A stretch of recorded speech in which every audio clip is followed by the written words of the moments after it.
Galapagos Islands are home to a variety of unique species, making it an important location to study evolution by natural selection.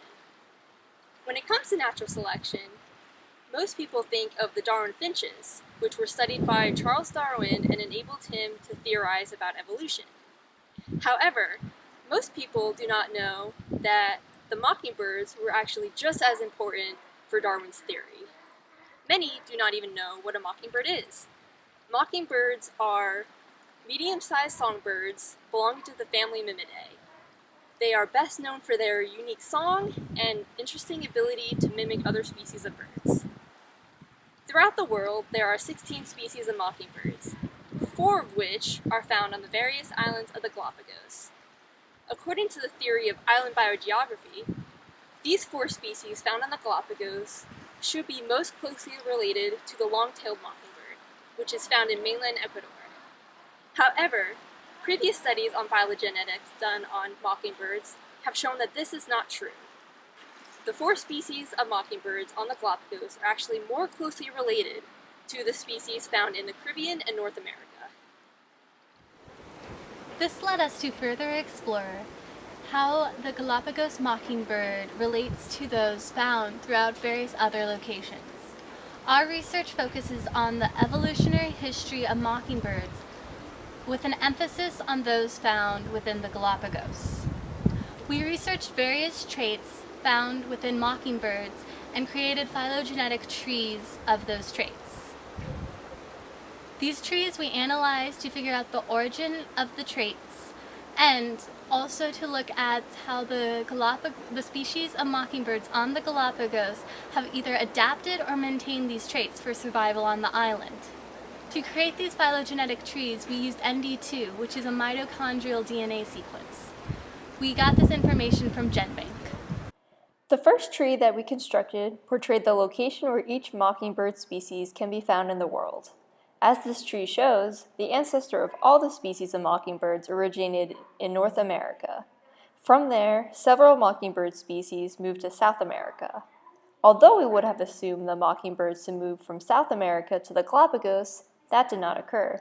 Instead, the mockingbirds moved to the Caribbean as well as back to North America before inhabiting the Galapagos Islands. This would have a large impact on how the mockingbirds of the Galapagos have adapted to live on the islands, as the rest of the trees and our research shows. We also made a tree showing the movements of mockingbirds. There are 4 variables we looked at: sedentary, resident, wandering, and migratory. This tree shows that the Galapagos species of mockingbirds are sedentary, which is similar to mockingbirds found in North America and the Caribbean. This suggests the ancestors of these 2 groups was also sedentary. This trait is interesting considering that these 2 sister taxa are located far apart from each other and do not migrate. Most likely a wind current brought them all the way to the Galapagos from North America. Next, we looked at both the nesting and breeding habits of each species of mockingbird. It is very clear from the tree of nesting patterns that the original ancestor typically nested in low vegetation, such as shrubs and bushes. This type of vegetation, however, is not characteristic of the Galapagos Islands. Instead, the mockingbirds of the Galapagos seem to have adapted the trait of nesting in either trees or cacti, both of which can be found in abundance throughout the islands.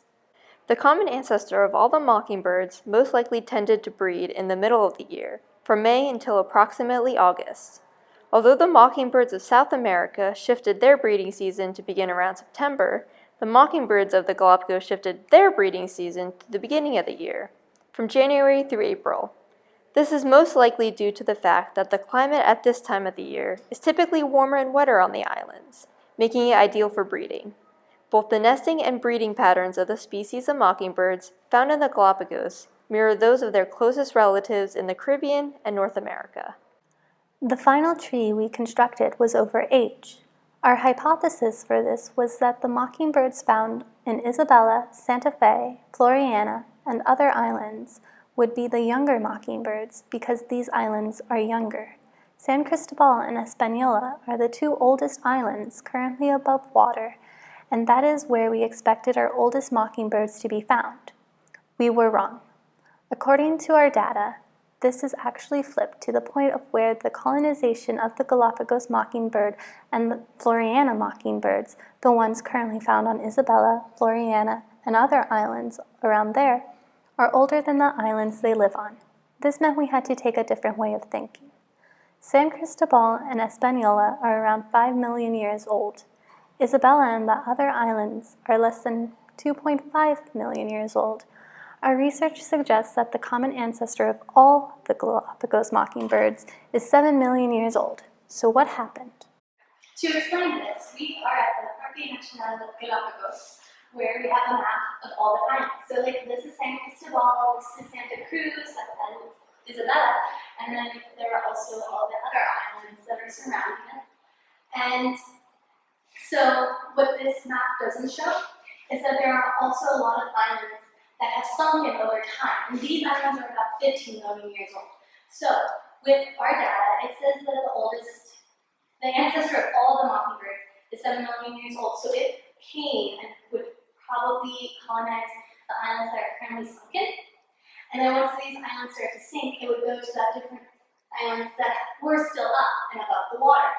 Now, the Galapagos mockingbird and the Floriana mockingbird, which are on Isabella, Santa Fe, and all the islands over here, their ancestors are about 5 million years old.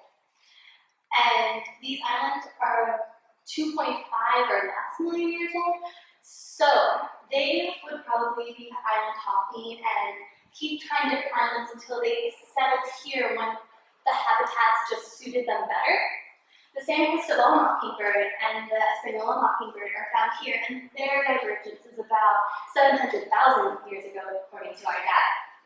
These islands are older, and they're about 5 million years old. So the other mockingbirds most likely colonized these islands because they preferred their habitats, and they left these islands open, and so these two mockingbirds had to live over here, which would also make sense because some of the islands have harsher conditions. So for example, at Hispaniola, that mockingbird has adapted to even drink blood when it is needed for nutrients. It is important to note that there is high standard error on our age tree, and thus further research over the ages is needed to fully comprehend what happened. This research has allowed us to start to piece together a story about the origin of the mockingbirds in the Galapagos Islands. For each trait that we looked at, the mockingbirds of the Galapagos typically differ from those of their original ancestor. This has allowed them to adapt to live on these islands. The geography and vegetation of these islands typically differ from those on the main continents. In order to survive these different conditions, the mockingbirds must have somehow evolved.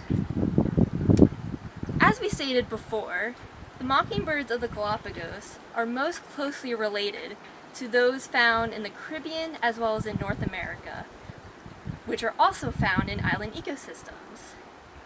Not only do our data show phylogenetically that we agree with this statement, but also that the Galapagos mockingbirds share similar characteristics and behavioral patterns with those on the Caribbean and North America.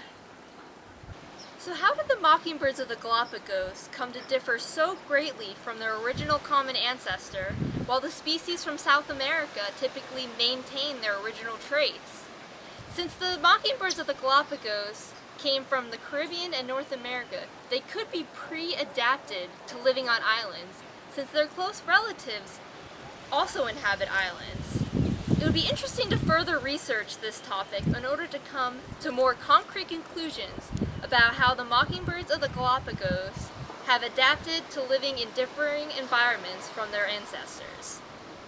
In the past few years, Phylogenetics has opened a wide variety of doors to help research the species and how they have evolved. What we have done here is only a small portion of what can be done within this field. Perhaps with more time and information, we will truly be able to understand the complete story of the mockingbird.